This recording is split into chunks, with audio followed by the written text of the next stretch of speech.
2 sami. Sad? Oj, neće da se ja ostavljam. Kada je jučer nije tako sino, vjerojatno sad. Vidim si, ja kada gledam kako crveni. Ja sam bio u Parizu padao kiša.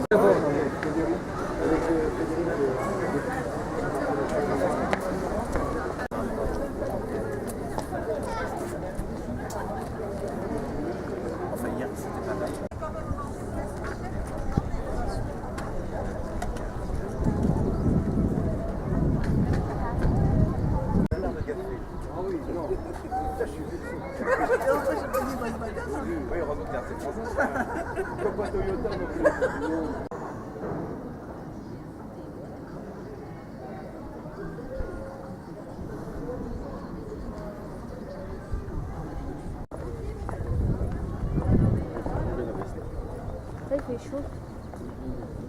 Chaud là.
Ils ont un site internet, donc vous pouvez même l'écouter sur le net.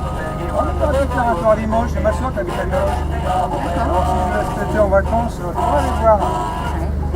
Des fois j'en récupère pas mal des disques. Un petit coup de dressage pour... Après j'ai le gros américain qui fait partie de l'armée, mais heureusement l'intérieur était enlevé. Donc ils devaient l'avoir en fait, une boîte à coudre ou un truc comme ça.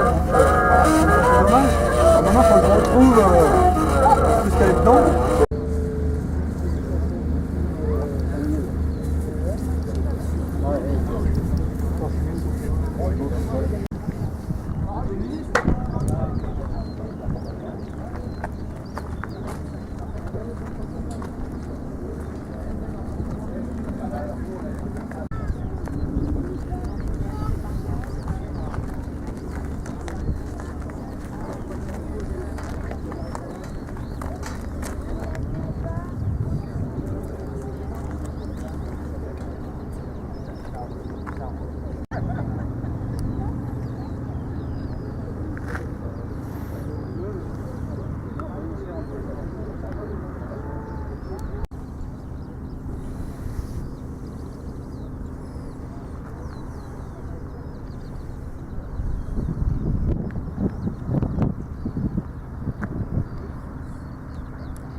d'avoir des vents.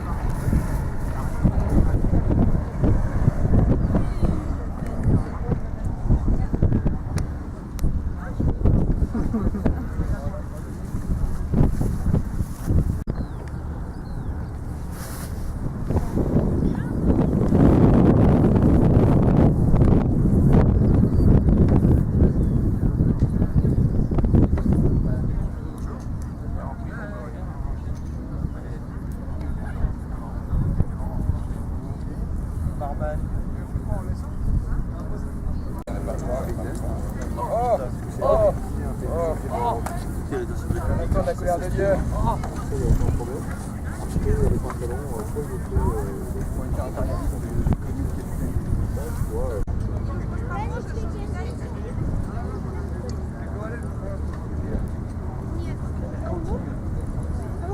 On est arrivé.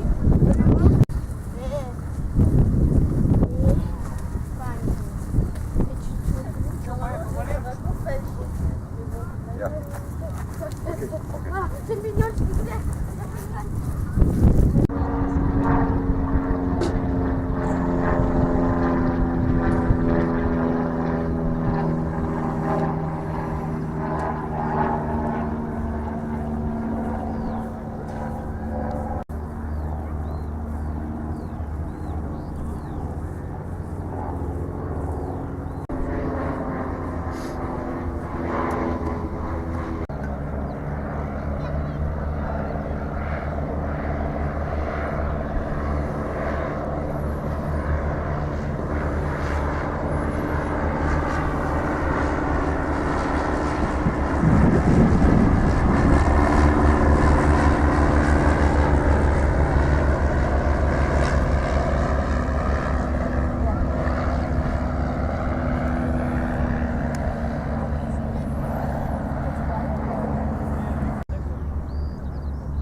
Non, ça y est, là, c'est fini.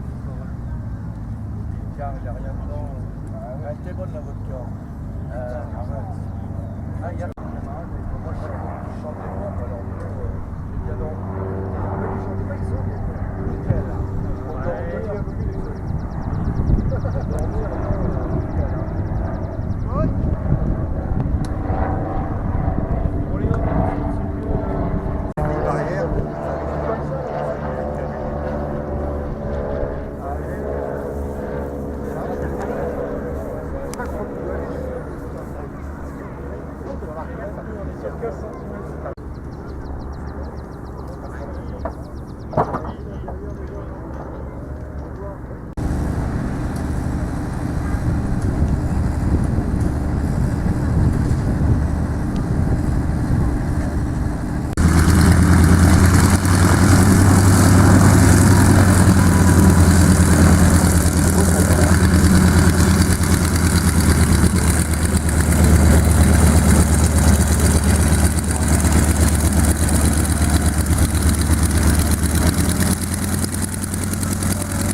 l'observation, donc dans un premier temps l'aviation militaire a été l'observation. Nous allons y revenir dans quelques instants. D'abord donc le piquage 3 jaune de pilotage. Alors, D'abord, la maîtrise de l'air, le pilotage d'un avion consiste à commander le maintien ou une variation de trajectoire dans les 3 axes. Alors quels sont ces 3 axes? Allez, petite interrogation, on roulis, il y a le tangage, voilà, on monte, on descend, on bat des ailes et puis il y a l'axe de l'acier. Alors ce qu'on peut faire avec un avion. Comme ça qu'on commence. On peut commencer sur un tonneau avec une planche de bois, ça marche aussi. Et on regarde ce qui se passe.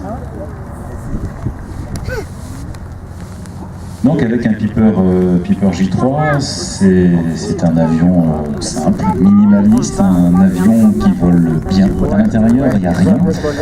Quand vous faites voler un Piper, vous oubliez qu'il y a même des instruments, ça ne sert à rien. Vous faites du Piper comme vous faites du vélo, c'est pour ça qu'on apprend à voler sur un Piper, parce que les instruments, donc ça ne sert pas à grand chose. Donc le roulis, l'axe, voilà, on commence d'abord par battre les ailes. Franchement, regarde ce qui se passe. Si on pousse le manche à gauche, eh bien, une évocation à présent de ces pilotes de la Première Guerre mondiale. La Grande Guerre qui a vu naître l'aviation donc en tant qu'activité au quotidien, car jusqu'alors, Roland Garros s'est dit qu'on pouvait peut-être se servir de l'avion comme une plateforme de tir pour abattre d'autres avions. Et c'est ainsi qu'est né le concept de la chasse aérienne. Roland Garros a donc inventé un système où les mitrailleuses étaient capables de tirer au travers de l'hélice. Puis la chasse aérienne a évolué et a fait naître un concept humain, le concept du pilote de chasse, l'as de la chasse. Certains pilotes ont commencé à démontrer des capacités de pilotage et des qualités pour tirer très juste et très précis. Chez nous était considéré comme celui qui avait acquis plus de 5 victoires aériennes. Chez les Allemands, on les appelait les experts. Et dès 1915, se sont généralisés les combats aériens. En Allemagne, le pilote de chasse le plus emblématique était un garçon très élégant, un beau gosse. Il s'appelait Manfred von Richthofen. On l'avait surnommé le Baron Rouge parce qu'il faisait peindre ses avions de rouge. Et la légende dit qu'aussi, 1916, historiquement, c'est l'un des tout premiers avions de chasse. C'est pas très facile, impilotable, et préférait largement l'espace. Du coup, ce sont les Américains qui, à l'époque, n'avaient pas encore d'armée de l'air constituée, qui s'étaient dit, nous, vos Newport, on va les récupérer. Et finalement, ce sont les Américains qui ont volé sur ces avions. Ils ont trouvé l'avion plutôt bien. Donc celui-ci est une construction amateur, avec un moteur en étoile Cummins. Il est piloté par Thierry Roussel, qui est lui aussi pilote de ligne chez Luxair sur Boeing 737. Donc la chasse, la naissance de la chasse, de l'aviation de chasse lors de la Première Guerre mondiale, il y a plus de 100 ans. Et donc ce jeune garçon, Roland Garros, qui n'était absolument pas un tennisman, la seule photo qu'on ait pu un jour récupérer de lui, avec une raquette de tennis, eh bien on s'est aperçu qu'il tenait ça aussi bien qu'un arrosoir ou qu'un manche à balai. Par contre, Roland Garros jouait bien au rugby du côté de la porte d'Auteuil. Et c'est l'une des raisons pour laquelle un poste de pilotage presque au bon endroit des gouvernes. Et c'est sur une demoiselle que Roland Garros avait appris à piloter. Roland Garros, qui était ensuite devenu l'un de ces aviateurs des temps héroïques, lancé dans la course au record, aux exploits. On se souvient que 3 ans après la traversée de la Manche par Blériot, eh bien Roland Garros avait lui traversé la Méditerranée sur plus de 800 km. Le plus fou d'entre eux s'appelait Nagesser. Nagesser, c'était une sorte de killer, Nagesser. Il était allé s'écraser dans les lignes allemandes et muni de son seul pistolet, il avait arraisonné une voiture de commandement allemand, il avait abattu tous les occupants de la voiture. La voiture, c'était une morse noire. Il avait pris le volant de cette voiture, il était rentré dans les lignes françaises et à partir de ce moment-là, on l'avait surnommé le hussard de la Morse. Nagesser était tout le temps blessé, il était couvert de sang en permanence, il avait peint sur le fuselage de son avion un cœur noir portant une paire de tibias entrecroisés avec une tête de mort. Nagesser disparut peu de temps après la traversée de l'Atlantique par Lindbergh, qu'il avait lui-même tenté avec Collet. Quant au Baron Rouge, lui, il finira abattu par un Britannique d'une balle en pleine tête. Et donc dans le ciel, du côté de Verdun, pendant la Première Guerre mondiale, tous les jours, on voyait ce type de biplan, comme le Newport 28, qui traversait le ciel. Certains explosaient en vol. À l'époque, évidemment, les équipages n'avaient pas de parachute. C'était donc il y a plus de 100 ans, plus d'un siècle, avec ce genre de machine qui volait.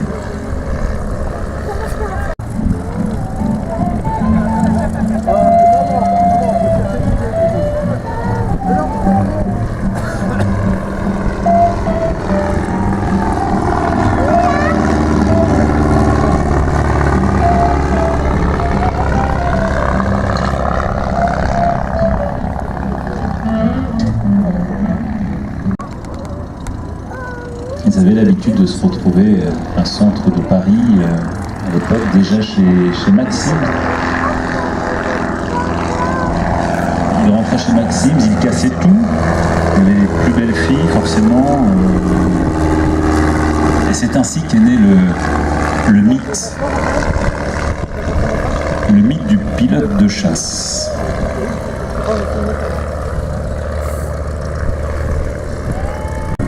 Allez, fais-moi le dessin d'un avion de la Première Guerre mondiale. Eh bien, en gros, cet avion ressemblait à une persienne.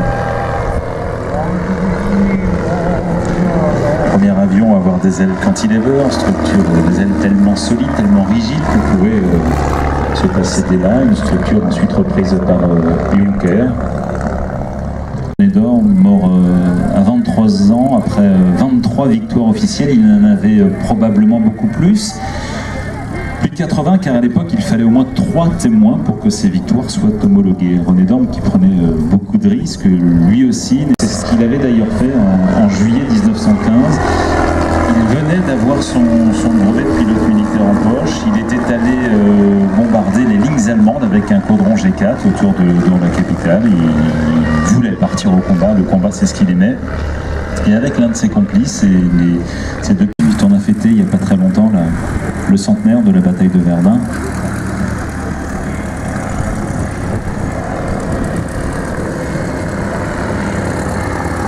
Voilà, vous pouvez le saluer, il vous fait des grands signes, il bat des ailes.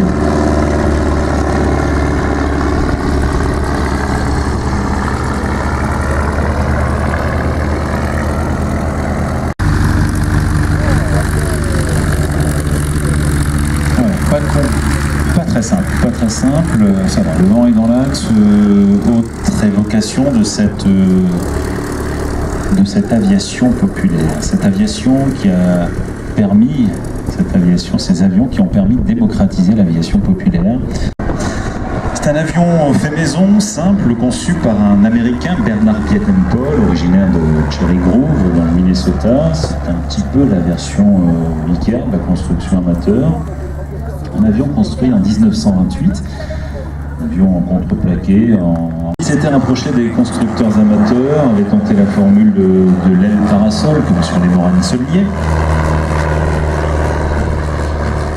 Et avec donc quelques complices, s'était installé dans une usine pour faire voler des avions même extrêmement légers. On est rapidement passé à des moteurs un petit peu plus puissants. L'avion que vous voyez évoluer est également une réplique, donc une torpédo désert, un avion de fête foraine. C'est un avion qui a été fabriqué, celui-ci, cette réplique en 1997 en France par Frédéric Lamoureux, qui est aujourd'hui président du Piper Club de France, l'avion précédent jaune que vous avez vu voler. Un avion construit donc sur la base des plans américains, qui vaut, c'est pas très rapide. C'est équipé pour le train d'atterrissage, ce sont des roues de moto. Des roues de moto, et lorsque l'on met la manette des gaz à fond, ça ne dépasse pas les 130 km/h.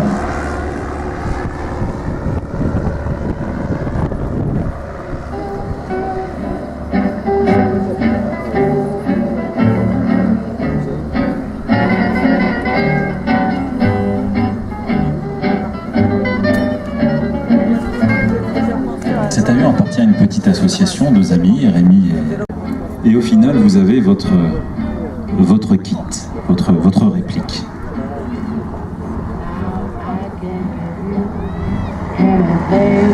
L'avion l'aviation populaire à l'américaine.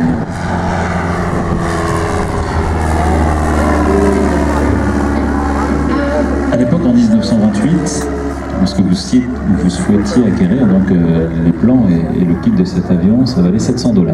C'est loin d'ici, il est basé à Plessis-Belleville.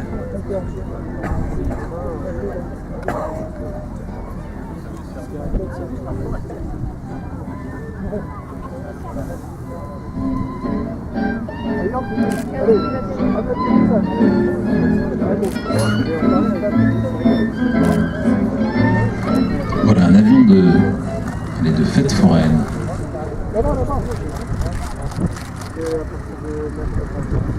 Voilà, avec un atterrissage parfait, un kiss landing. Raphaël, regarde de l'autre côté maintenant, il y en a un autre qui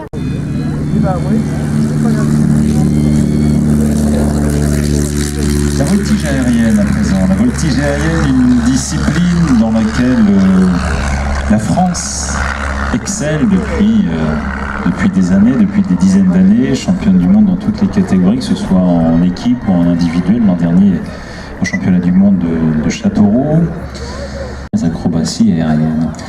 D'autres noms, il n'y a pas eu que Pégou, mais sont restés dans l'histoire de la voltige aérienne, comme John Demanjos ou Péraillon, qui eux aussi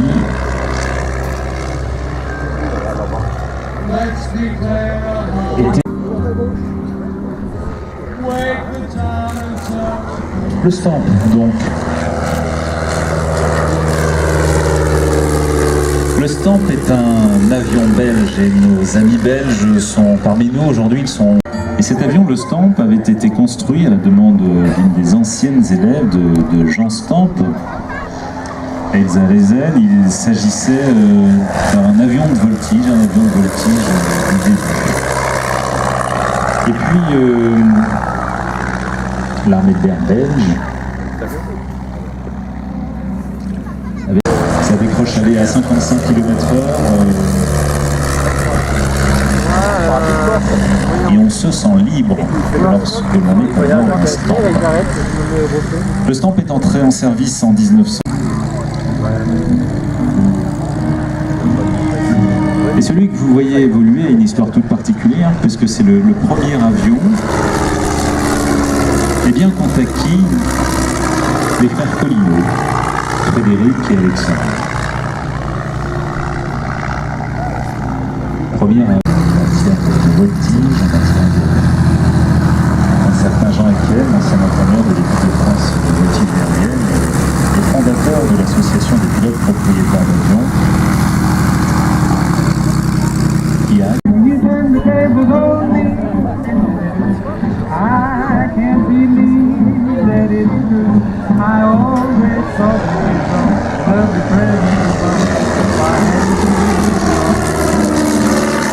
Vox Bagy.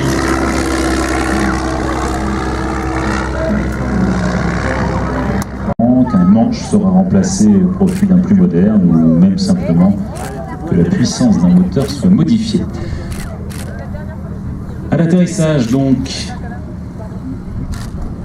le Stamp historique du cercle des machines volantes.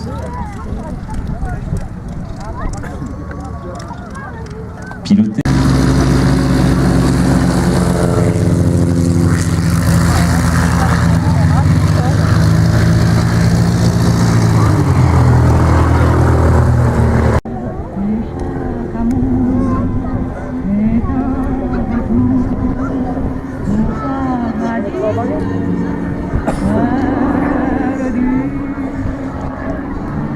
Dans le ciel isarien, à présent,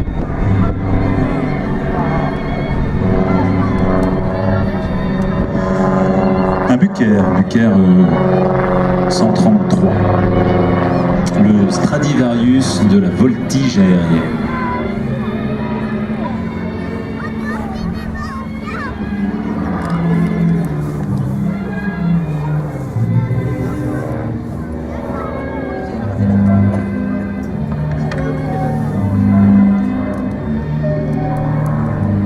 Donc le Stradivarius de la voltige aérienne, un avion avion construit en Allemagne en 1936, en Espagne durant la Seconde Guerre mondiale. Le Bucher 133 Jagdmaster est la version monoplace du Bucher 131 et Jagdmaster, c'est facile à traduire. C'est un avion école biplace qui a beaucoup été utilisé en voltige aérienne, car considéré comme l'appareil idéal en la matière.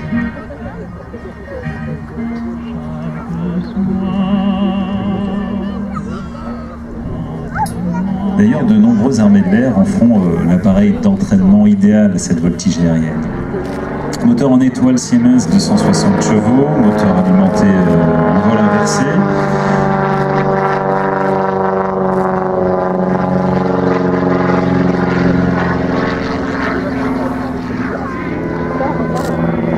Un appareil conçu par un ingénieur suédois qui s'appelait Anders Andersson, dernier biplan, construit en 1937. Le Bucher est donc un avion très polyvalent. Il a servi à la formation des pilotes, à l'initiation à la voltige aérienne. Il a fait quelques combats aériens, participé à quelques guerres, notamment à la terrible bataille de Stalingrad. L'essentiel de la production pour la Luftwaffe pendant la Seconde Guerre sera faite à Prague, en République tchèque. La version de série sera elle utilisée dans les écoles de pilotage, mais aussi par la Luftwaffe, alors en plein essor, qui appréciait les excellentes qualités de vol, donc notamment en voltige aérienne de cet avion.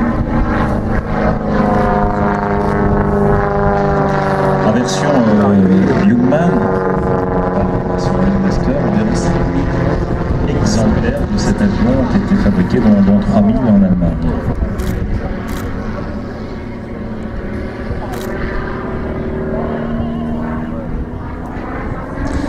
C'est un avion tellement parfait, le Bucher 133, cette Stradivarius des airs, que tous les programmes de compétition des années 30 jusqu'aux années 60 seront bâtis autour de Jagdmaster et de son domaine de vol.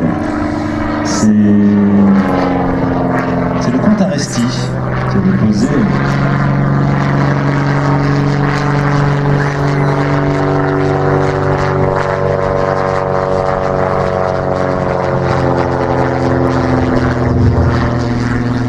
c'est donc le comte Aresti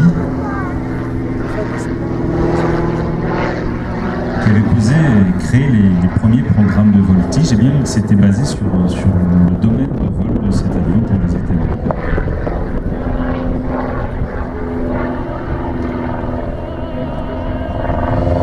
Donc cet appareil est doté de qualités de vol parfaites, de commandes souples et très agréables. Il a permis à de nombreux pilotes de figurer sur les podiums internationaux dans les années 40, en Europe, aux États-Unis.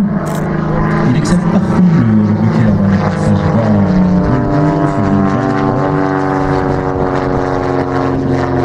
et forcément, de nos jours, les rares exemplaires encore en état de vol sont choyés par leurs propriétaires. Celui que vous voyez évoluer est une réplique avec un moteur en ligne, comme sur le prototype, réplique construite en Pologne par Janusz Karanewicz. L'avion est resté démonté pendant de nombreuses années. Et en 2010, il a été récupéré avec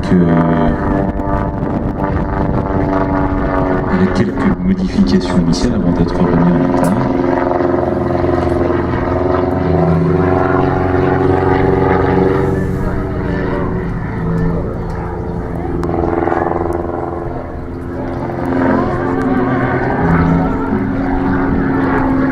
Le pilote de cet avion est Benoît Dirix. C'est un pilote de ligne également, il est belge, il vole chez Jet Airfly sur 737, et avant de faire du Bucher, avant de faire de la voltige,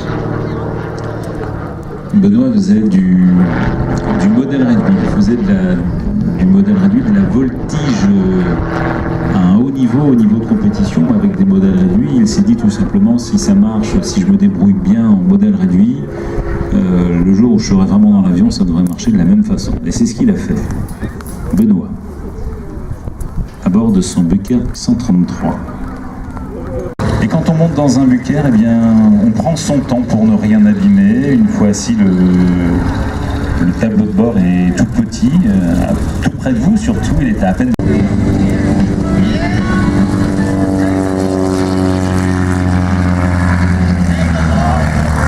On a franchi un cap.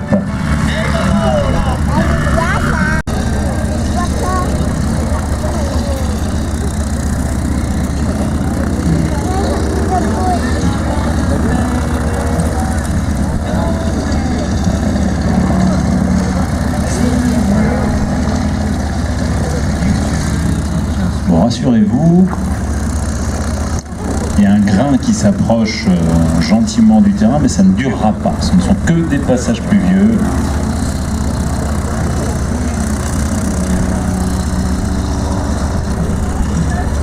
Qui ne dureront pas.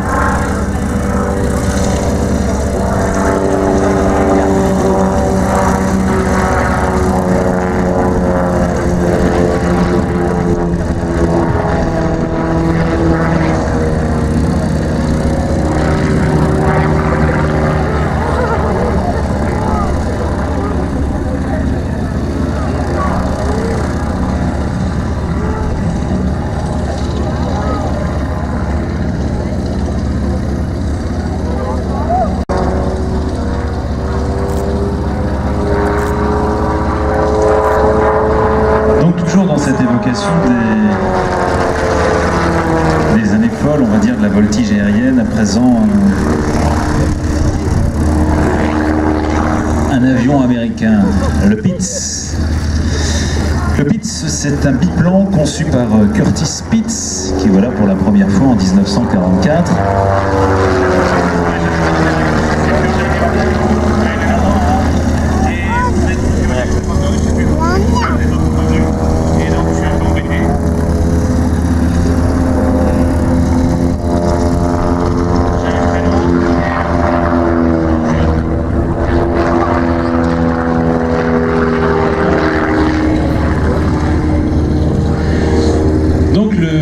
Qui a volé pour la première fois en 1944.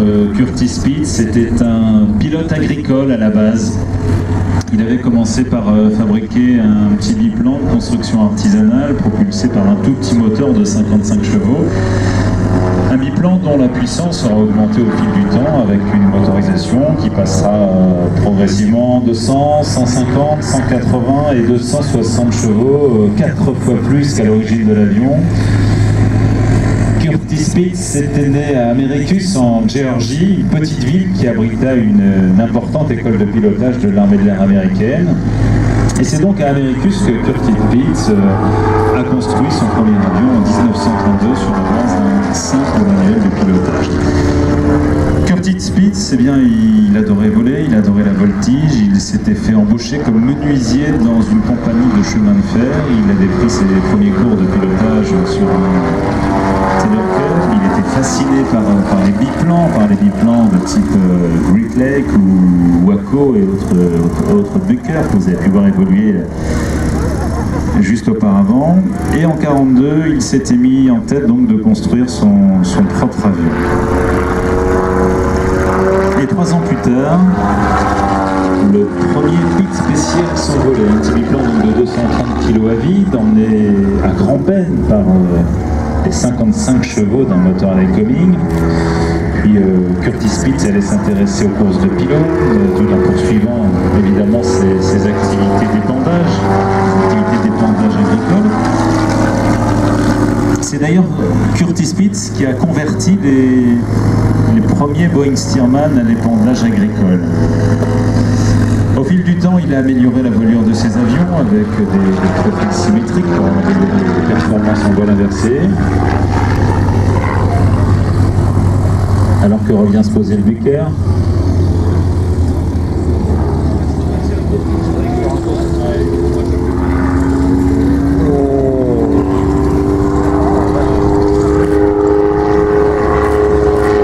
Voilà, on va laisser sans doute passer le grain. Des Pitts se sont réalisés dans le domaine de la construction amateur à partir là aussi d'une liasse de plans, et ensuite on laisse aux propriétaires, aux futurs sur acquéreur le choix de la puissance de l'avion, donc ça part évoluer, mais c'est une réplique, voilà, c'est un Optima 200, donc c'est un Pitts totalement modifié. Il est piloté par un certain Fred Cousin qui est comment dire, il est tombé dans le chaudron tout petit puisque son premier tonneau il a effectué, il avait à peine 16 ans. Et ceci expliquant peut-être cela, il est le fils de Dominique Cousin, un ancien champion de voltige.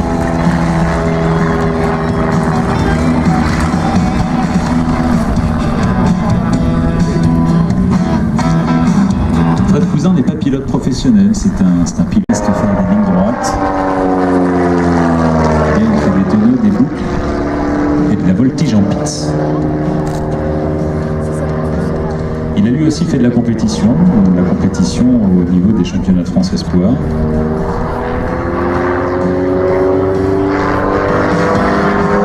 Élection nationale Pitts.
Se rapproche doucement.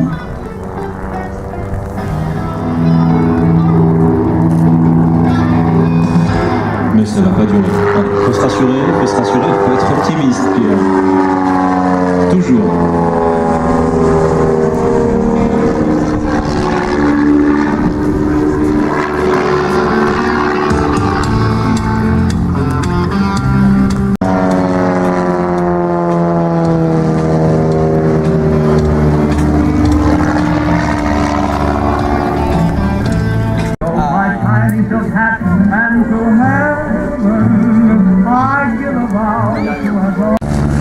Aircraft Company of Ohio construit à Troy dans l'Ohio des avions construits entre 1919 et 1946.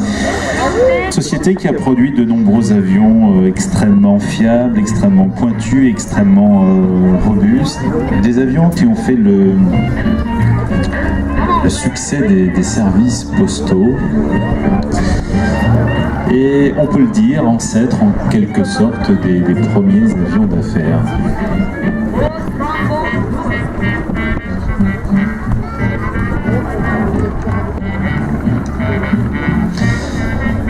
Un Waco c'est solide, on peut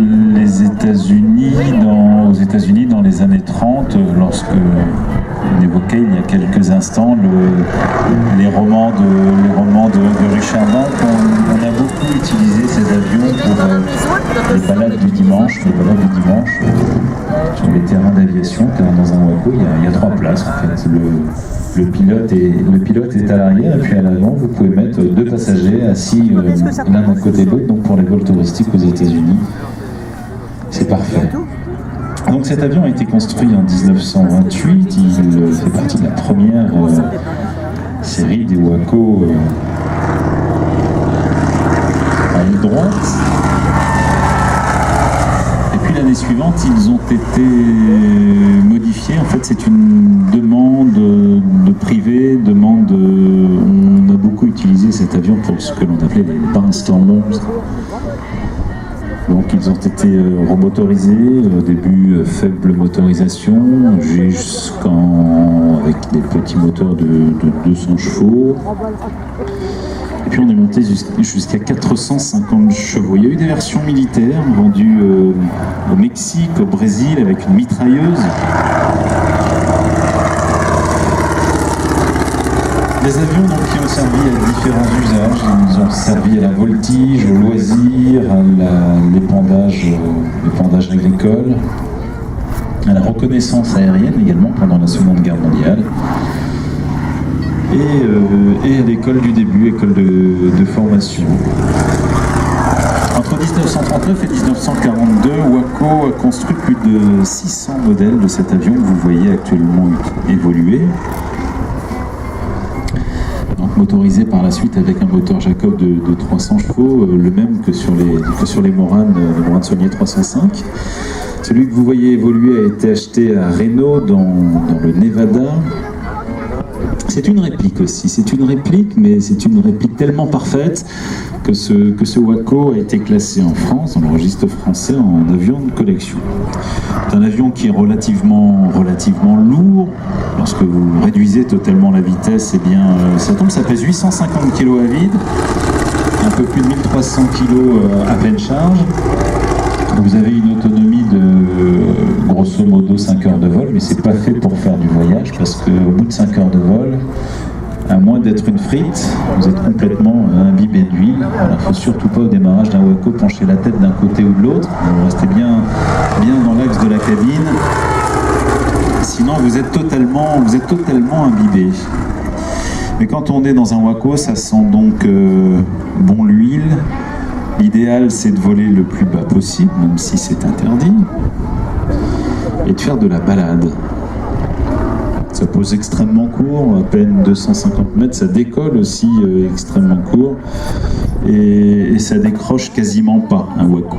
Voilà, vous pouvez le maintenir, réduire toute la puissance, et vous allez le maintenir sur le bout de l'hélice, et puis il va finir par tomber. Alors par contre, quand il tombe, il tombe.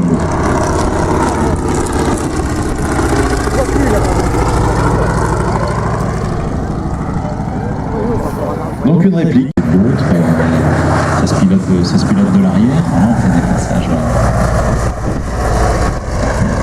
Par contre, on voit strictement rien. Voilà. Ce Pierre Duval ne voit strictement rien lorsque l'on est en approche, donc on va l'arrondir tout doucement, et puis on va attendre que ça vienne, et normalement, une fois qu'on a entendu boum, c'est qu'on est posé sur le sol, sur la terre ferme. Celui-là vient donc des États-Unis, de Reno. Forcément, il est rentré dans un conteneur. Entré en France dans un conteneur.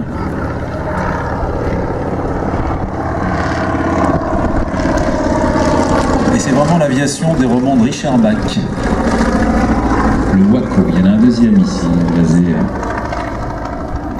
qui est venu pour ce Compiègne aéroclassique. Alors que le plafond s'élève doucement.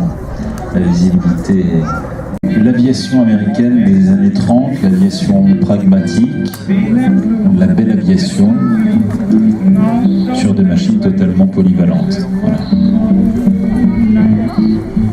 Merci Pierre Duval à l'atterrissage et cette superbe machine aujourd'hui basée à Saint-Cyr-l'École au sud de Paris. Enfin, sud-ouest, à l'ouest.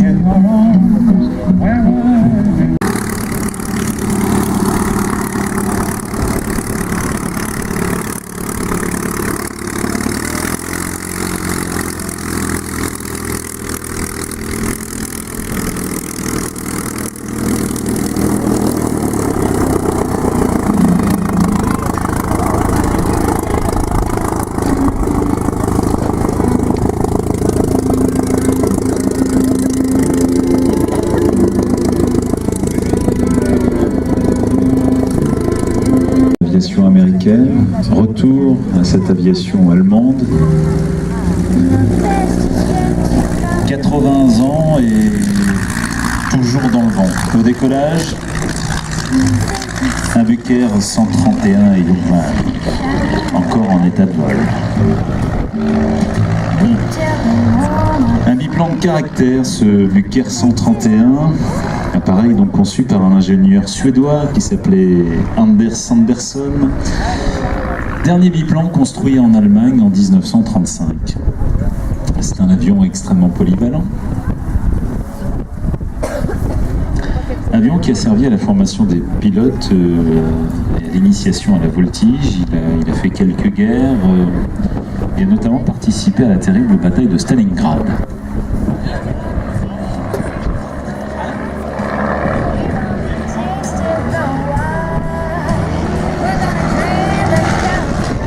Et pendant la Seconde Guerre mondiale, ces avions ont essentiellement, qui ont servi au sein de la Luftwaffe ont essentiellement été fabriqués en République. La version de série, elle sera utilisée dans les écoles de pilotage, mais aussi par la Luftwaffe, donc alors en plein essor, qui pour ses excellentes qualités de vol s'en servira comme avion de référence en voltige. On a vu tout à l'heure la version Youngmaster, c'est-à-dire la version monoplace, et là on a la version biplace. Biplace, donc avec le Bucaer 131. Évidemment, dans un Bucaer, tout est parfait, tout est extrêmement précis, chaque détail a son importance. Ce qu'il faut savoir, c'est que le Bucaer tient de sa rigidité d'un réseau extrêmement complexe de haubans. On vous parlait tout à l'heure de Stradivarius, donc comme un violoniste qui vérifie l'ensemble des cordes. C'est au toucher, une petite pichenette que vous allez vous rendre compte si les tirants reliant les ailerons sont normalement tendus ou détendus.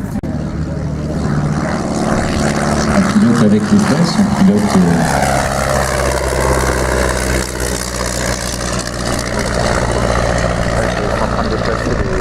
on s'entend ce que l'on appelle chez les véritables aviateurs. Donc, s'il y a une oreille qui part légèrement sur le côté, c'est que vous n'êtes pas symétrique.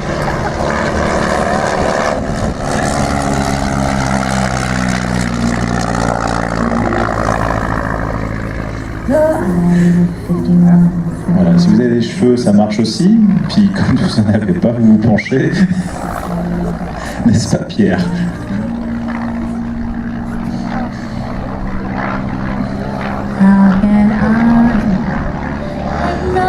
Donc ça vole à peu près à 180 km/h. Au décollage, ça accélère franchement.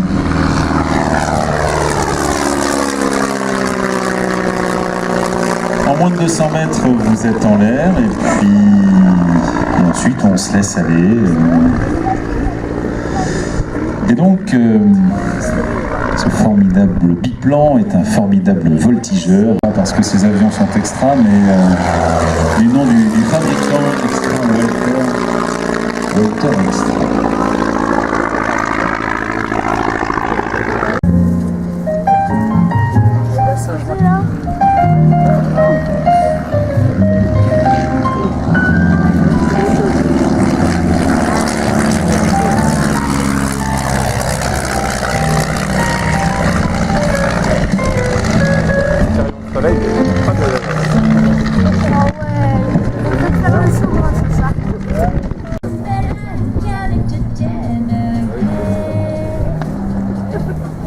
Voilà, une glissade pour venir se poser.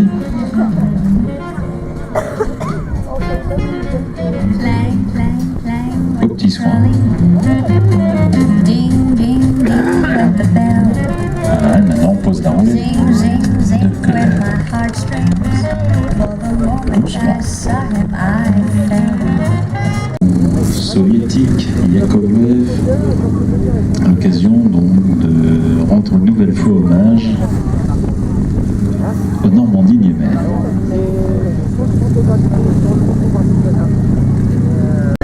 Au décollage donc à présent un Yak 52 du constructeur Yakovlev. Le Yak 52 est une variante du Yak 50, un avion biplace à train tricycle construit dans les années 70. Le train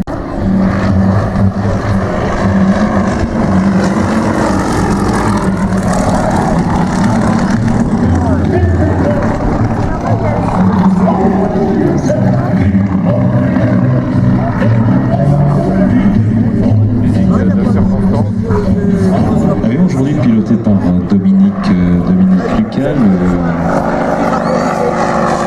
le Yak 50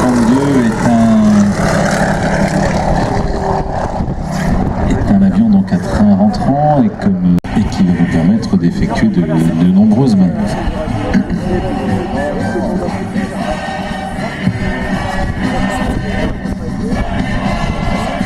Donc le Yak 52 a un dérivé, enfin une variante du Yak 50 qui dans les années 70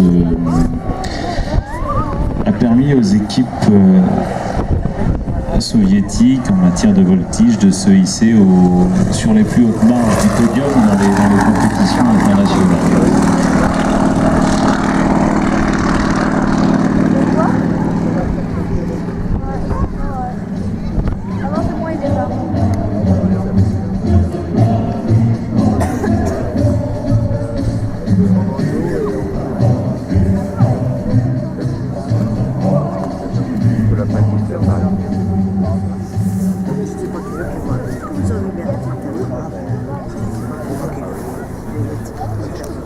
Voilà, c'est le chant des partisans qu'on entend.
Je sais pas. Je vais l'avoir aussi, ça donne beau, ça. Voilà, à l'atterrissage, le Yak 52 de Dominique Lucas, nous allons poursuivre cette évocation de l'aviation soviétique, de l'aviation russe et cet hommage que nous rendons encore aujourd'hui aux pilotes du Normandie-Niemen.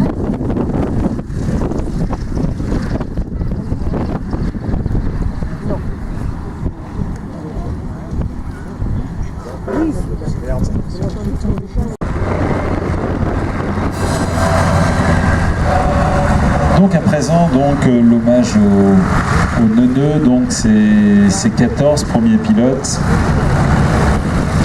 rassemblés dans un premier temps au Liban, à Rayak qui deviendra l'indicatif, le nom de code de ces pilotes du Normandie-Niemen, et puis installés à 250 km au nord de Moscou.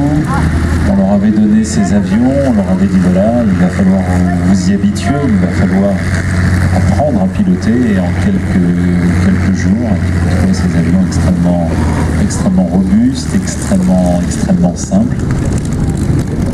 Et ce premier contingent de pilotes français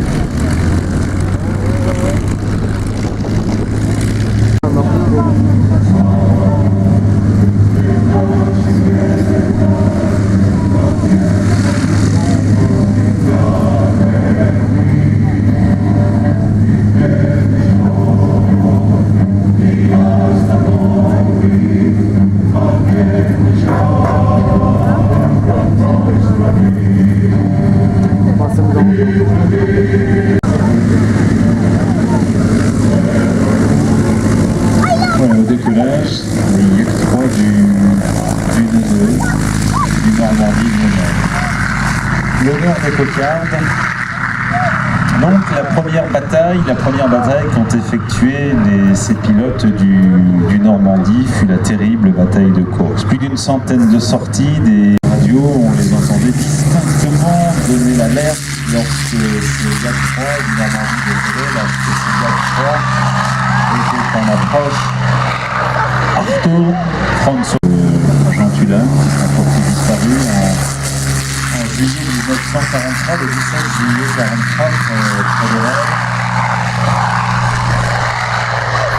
Le commandant Couillade. Au total, ce sont 99 pilotes français qui se sont succédés dans ce groupe. 99 Français, la moitié y ont laissé la vie. L'immense majorité de ces pilotes étaient des chasseurs. C'est Staline qui va rajouter Niemen et a remonté toute la nationale qui mène au Bourget. Il s'est opposé au Bourget et finalement l'armée de l'air française avait fini par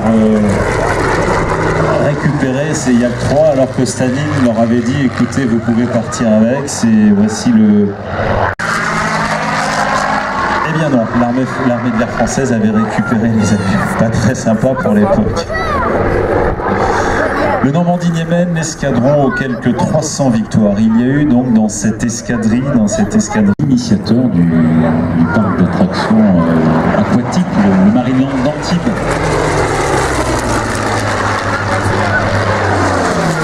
Beaucoup de ces pilotes donc appartenaient à la bourgeoisie, à la très haute bourgeoisie, mais il y avait aussi l'un des pilotes du Normandie-Niemen. Et puis il y a également un petit neveu qui est Vadim Fetzer, qui a failli venir aujourd'hui, on ne se refait pas, qui lui travaille également dans l'aviation, à la communication corporate de Dassault Aviation. Il y a longtemps eu du côté des Anglais, dans les boucles de la Seine, un mémorial consacré au Normandie-Niemen, aujourd'hui mémorial qui a disparu, mais par contre transféré au musée de l'air et de l'espace du Bourget, dirigé par Catherine Monory, on parlait tout à l'heure de voltige, une grande championne du monde aussi. Eh bien cet espace hommage, espace qui rappelle l'épopée du Normandie-Niemen.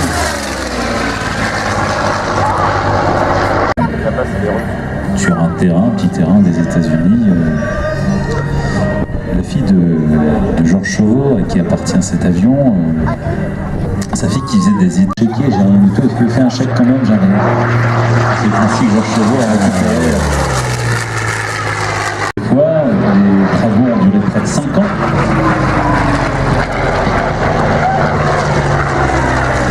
Et l'avion est aujourd'hui basé du côté de Coulommiers. Mis en 9 cylindres.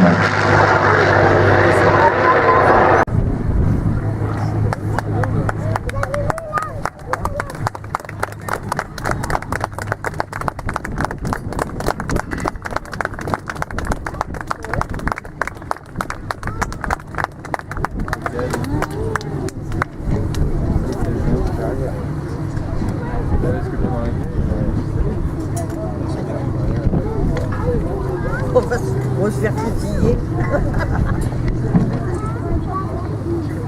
Normandie-Niemen, plusieurs ouvrages à vous conseiller, dont celui d'Yves Donjon.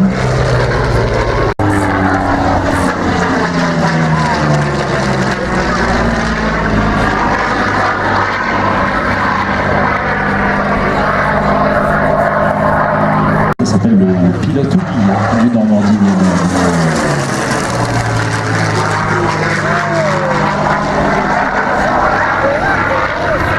Et puis après cet hommage du Normandie-Niemen, on aura un défilé de tous les véhicules militaires présents aujourd'hui sur l'aérodrome de Compiègne. Vous avez pu voir tout au long de la journée qu'il y a un village américain.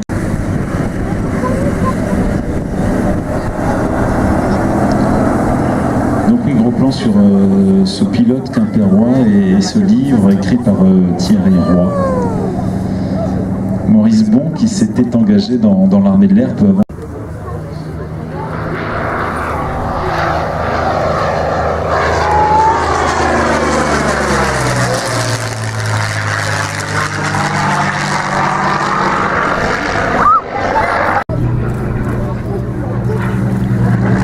Voilà l'atterrissage Leillac avec Georges Chauveau, Bernard Laferté, les autres du côté du mot.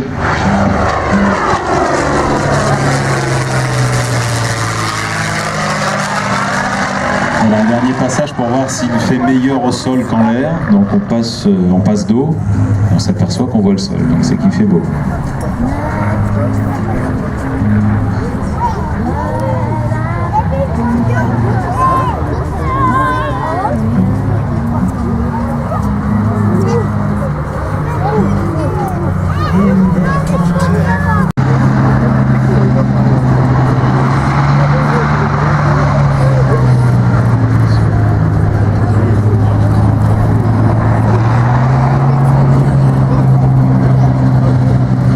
C'était donc l'hommage aux Normandie Niemen, vous pouvez les applaudir. Respecté par les pilotes allemands de la Luftwaffe.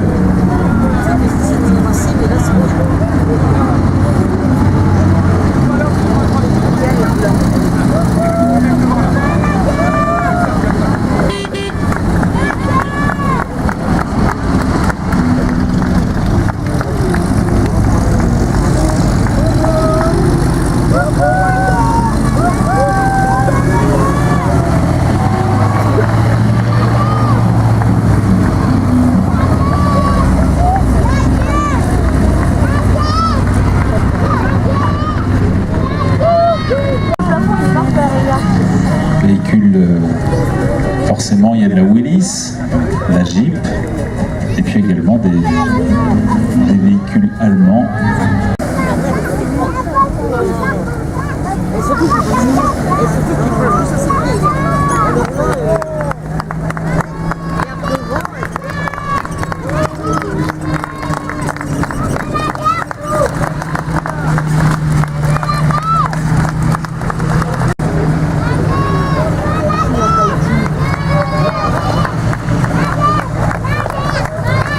Voilà le roulage à présent car il doit regagner le sud de la France, son aérodrome il est stationné non pas au nombre d'avions construits par ce constructeur tchèque, mais correspond au nombre de places dans l'avion. C'était 4-5 places, et pour donner le nom de cet avion Euro 45. C'est un avion presque entièrement métallique, à l'exception des gouvernes, avec un train d'atterrissage électrique, une excellente aptitude à décoller. Voir Tintin, hein, ça fait un peu ça, c'est un avion de BD, l'Aéro 45. C'est pas très puissant, il y a deux moteurs de 105 chevaux ou de 105 poneys peut-être. Ça avance pas, mais c'est une bonne tête. Voilà. Au revoir Michel Nikolski. Ce côté argentin.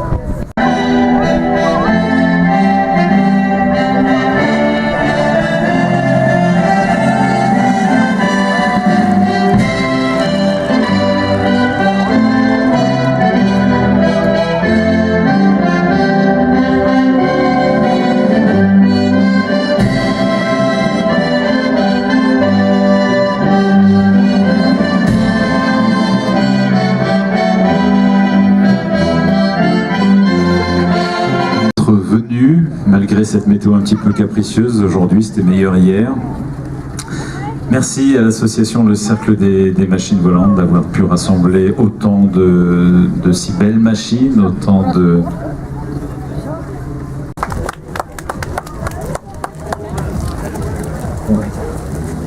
Un dernier message pour le tirage au sort.